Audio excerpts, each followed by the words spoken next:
rounds, so technically it's 3 picks, unless the boys made some trades. That's a thing. They're making. I did make a trade. I added. I didn't make a trade, but let's see what Booner did. All right, let's see. All right, this is Booner's. So Here Booner, we go, boys. And I want this known as well. I made this mock draft based off of before I listened to Brad talk. So this was not best play. This was needs. Like I went needs today. So I just had that rant a little bit. And then this comes up and it's like, oh, well, Booner, you just went all needs. I don't know. I feel like the boys are going to love this, to be honest. I traded with the Chiefs just to add another pick within these first 4 rounds. I don't know how realistic that. I think the trade's a little realistic because in my head, the Chiefs say a receiver they love is fallen, and they need to trade up a couple picks to go snag the guy they want. That's where my head went. I was like, Kansas City, there might be a receiver on the board that they like because there's guys in front of them. So I think they might go up and get someone. Traded with them. Kool-Aid McKinstry was still sitting there at 32, boys. Just banging the finger, brother. I don't know. I think Kool-Aid, if Kool-Aid's in the 30s and he's available, I again, that's actually a best player available as well. Like Kool-Aid's going to be an absolute monster, and you need corner and its best player available, in my opinion. Marshawn Nealon, we already know. We've talked about him a million times, fellas. Yep. Just adds to that edge group with Marcus Davenport. And I think you just like in the first 2 rounds, I know we're talking best player available, but you have to get an edge here to boost up that defensive line. Like boost that defensive line up. I'm going to stick by this 64th pick as well, fellas. Jalen Polk. Josh Reynolds comes back or not. 2nd round, Jalen Polk. You guys know how I feel about him. If you haven't watched Jalen Polk play football, go watch him. He played behind Roman Dudzé, and he was kind of their, like, I think, X receiver. He was on the outside there, and I think he put up over 1,200 yards, like 8 to 10 touchdowns. He was dominant, and he was wide receiver number 2. Like, if you want a guy that's going to come in behind Amon-Ra St. Brown and maybe J-Mo, that is your guy. Value-wise, 2nd round, you may even be able to get him in the 3rd. He might fall to 73rd. He might fall, and you may be able to get him. So I love Jalen Polk. And then obviously Mason McCormick. I still think you address the offensive line, the interior. I think Mason McCormick's just a guy that can be a good depth piece, and eventually a potential starter for you too. When Graham or Zietler kind of either one leave. No, I love it, Boone. Especially like I love Jalen Polk. We talked about him. Nealon, he adds athleticism off the edge, but Mason McCormick's probably my favorite pick, especially in the 3rd round, because you can let him develop behind not only Zeitler and Glasgow, but also Frank Ragnow if he goes down to injury. I mean, they would probably slide Graham in there, but you also have an emergency center with Mason McCormick as well because he's athletic. And South Dakota State, when they have a dude that has some noise coming out, a lot of the time they're at least solid. Like a lot of the times when it comes, to linemen and tight ends and stuff like that. We talk about running backs. There's the Zach Zenners of the world. But when you oh, no. No, I thought this was on my end. Oh, no. No, he's good. No, you're back. You're back. Let's go, brother. Oh, this is getting so frustrating, boys. We'll get through it. We'll get through it. But I like the Mason McCormick pick. Yeah, that's Scott Bischoff's guy. Mason McCormick, play center, play guard. You know, he could play multiple positions on the offensive line. So I like it. I think you did pretty good, Boone. Again, it's not really about, to me, all about the players you take. It's more about the positions you address. Because again, like it depends. I mean, Kool-Aid, you traded back, you got another pick, you address some positions in need. So I think you did a pretty good job there, Boone. Thank you, guys. I think next week I'm going to try and go best player available. I think I'm going to change it up a little. And we have so many weeks while we do these, so I'm going to try different things. Next week, I'm not even going to go position of need. I'm just going to go BPA. And I want to see what it looks like. Is this I don't know if this is Mike's. Could you see it, Lucas? That's definitely not. It's not mine. Okay, so this is Mike's. I love it, though. I like it. So Mike asked us to grade his mock. He's not here. He might be listening or watching. Mike Gentry, watching on the wings for sure. Shout out. We're gonna try not to evaporate this mock. All right, let's check it out, boys. This is Michael Gentry's 3-rounder.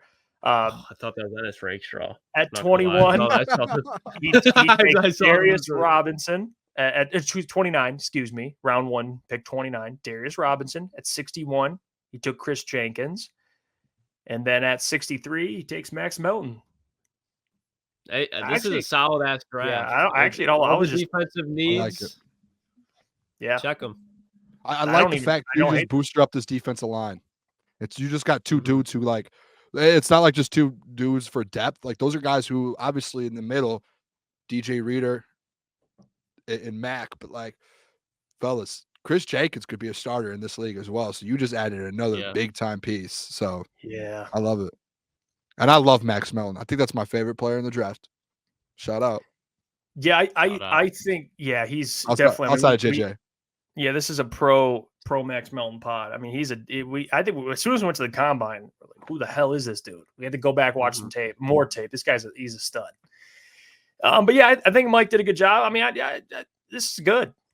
I mean, I would give him. I give it a B plus. Yeah, Yeah, I'll go B plus as well. Yeah. So far, we got 2 good mocks. All right. So far, we're doing pretty good here. We haven't even gotten to mine or Lucas's. I'll get Lucas's here, his new one, his updated one. All right. Yeah, man, Lucas, you were cooking in this one. Jesus. I'm all right, excited. I want to see this. I got bored. I was just trading. I made 2 trades. All right. So we're gonna get to Klotzy's. All right. Let's see here. He was in his bag. He was in his bag like groceries. I don't know what's going on over here. Let's check this out. All right. What the hell? So break this down for him. We traded up from 29 to 21. So we traded up to go get Brian Thomas where the Dolphins pick, and he fell there. I wanted to either get Verse or Brian Thomas, and Brian Thomas was there, and I was like, I'm taking him because I know you need an edge, but I was telling you boys before the show, Adisa Isaac is the second. You can make an argument this year he was the second best, but over the last 2 years, he's probably been the best edge that Penn State has had outside of Carter. So you add him. He's a guy that is good against the run, good at getting to the quarterback, and they drop him back into pass coverage. He's a guy that is very versatile in the way that Aaron Glenn can use him. And then you get Max Melton in the 3rd round. We talked about him enough. This is probably one of my favorite mocks. I know it's not Xavier Legette, who I usually take in the 2nd round, but if you get Brian Thomas in the 1st, this offense goes to a whole nother level. So hey, listen, the Adisa Isaac, I've heard some good things about him. And, it seems like he kind of flies under the radar because of the obsession with Chop Robinson's athleticism. But I do think Adisa Isaac could be the better pro. We'll see. If people are obsessed with athleticism, I get that. But Isaac's solid, man. I mean, he's got potential as well. So I don't mind it. Brian Thomas. 2nd round. Brian Thomas, I don't even have to say anything. I want to say this. I'm going to grade this draft. I love the players that you got. I just know that there's a 0% chance that Brad gives away 6 picks. Well, yeah, I'm sure the deal would be different. I was just trying to get it done. Because you gave up a lot of picks to go up and get Adisa Isaac. Like you said, yeah, but I want this obviously it'd be a little different. But no, I think I like the players. Like I think the players wise is good. And then I'm not gonna. Yeah, I like the players wise. I just don't know the trades are the only. I'm like, oh, hey, hold on, Klotzy, what are we doing over there? what did we give the Steelers that many picks for, brother? No, because especially like with you got someone over in those rooms over there. But Adisa Isaac, when you look at him and then you compare him to Darius Robinson, there's really not much of a difference what they do. Darius Robinson's a little bit bigger, but Adisa Isaac's way more athletic.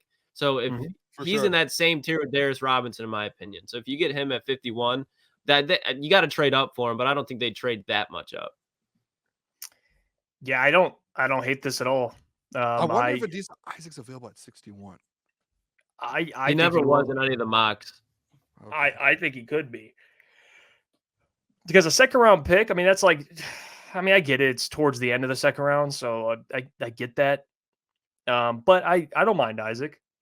So I like it. Brian Thomas, dude, I mean, we don't have to say much. The dude is a monster. And then Max Melton.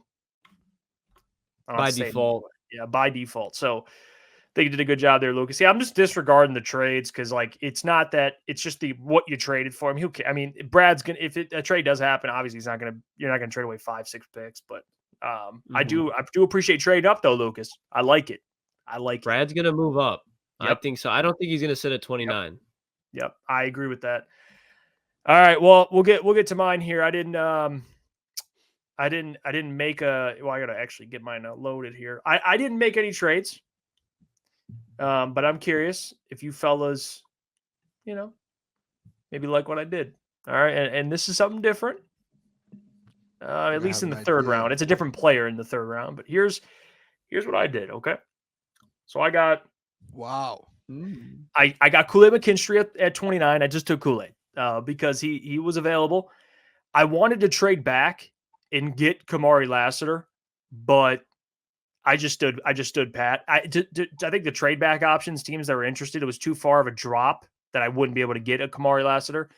So I wanted to go, hey, I'll take Kool-Aid McKinstry. That's fine. He's injured. Brad will love him. And then at 61, Marshawn Nealon. That's another, that one it's a tough one because I've heard a lot of good things about Marshawn. He has a high motor. I know the Lions are going to like that. He's obviously a local guy. I'm not the biggest fan, but he was the best edge available, the best player that was available to me at 61. There's maybe a couple wide receivers, but I figured, you know what? I'll take a defensive end. And then I thought about Austin. I think his name is Austin Booker from Kansas, he's another guy that I think is going to be interesting. But I took Marshawn Nealon. And then at 73, someone that, again, Lucas put me onto, I think he's going to be a sleeper in this draft. You at C-, I don't even care about. Malachi Corley, that dude is a stud. It's a dog. He is a stud. And yards after catch, red zone threat. He is kind of he reminds me of to translate in the NFL, he could be like another Amon-Ra St. Brown just with his ability. But there's a lot of potential there. So I like Malachi Corley. I heard today. I heard a Deebo Samuel comp from Jordan Schultz today with Malachi Corley. And he said a lot of teams are kind of looking at him like a Deebo. And I was like, oh yeah. Mm-hmm. I don't know. Yeah, I like Malachi's kind of small though. That's why, he'd get, if they used him like Deebo, man would play 6 games. Jordan a year. Schultz said he put on 15 to 20 pounds of muscle so far this offseason already. So that would change things for sure. Yeah. So that was where today, because they tweeted out, and Jeff, this is where I like Malachi Corley. He's visiting with a bunch of teams today. This next couple of weeks, like 8 or 9 teams. The Lions weren't on that list, and I was a little like, that would have been nice to see him. The Lions and there was like 8 teams on the list, and the Lions weren't. I was like, man. Because he's going to be good. I think he's going to be good in the NFL. Shout out, Lucas. And I know when, again, people look at it and I see some of the comments not liking it, to be honest, I don't care. I think Kool-Aid McKinstry was the best corner available, and I took him because he's a significant upgrade. Marshawn Nealon, I don't mind having an argument about because I'm not going to pound the table for him. I think that would be the one pick I'd be like, you know what? I can agree. If there's another preference there, that's fine. I just think edge, you have to prioritize it, guys, at some point. Not that, again, Brad drafts strictly on position. But I think Marshawn Nealon, after Marshawn, I think the drop off with edges could be, I would take a guy at 61 if you don't take one in the first round. And then Malachi, you could suck my ass if you hate it. I love Malachi Corley. So I don't care. You'll see. And like Lucas and you say, believe me later. We'll find that out. We'll believe Lucas later, but by default, I'm with him now because I like him. So. I think me and you are in pretty lockstep with some of these players too. Yeah. Because we had the same. I had Jalen Polk, you had Malachi. I think the idea of what we want the Lions to do is there. Yeah, I think wide receiver in the first, couple, I would say the first 3 rounds is realistic. I just think that, to me, and maybe Lions fans disagree with that. I just think with the wide receiver depth, after about the 3rd, 4th round, there is a little bit of a drop off. I just think you got to grab one of these guys, man. I don't mind if Jalen Polk's a good one. I had him in my last week's mock draft, but there's a lot of options there. So got to get a wide receiver, fellas. I think we all agree there. It's too talented of a wide receiver class to walk out without one.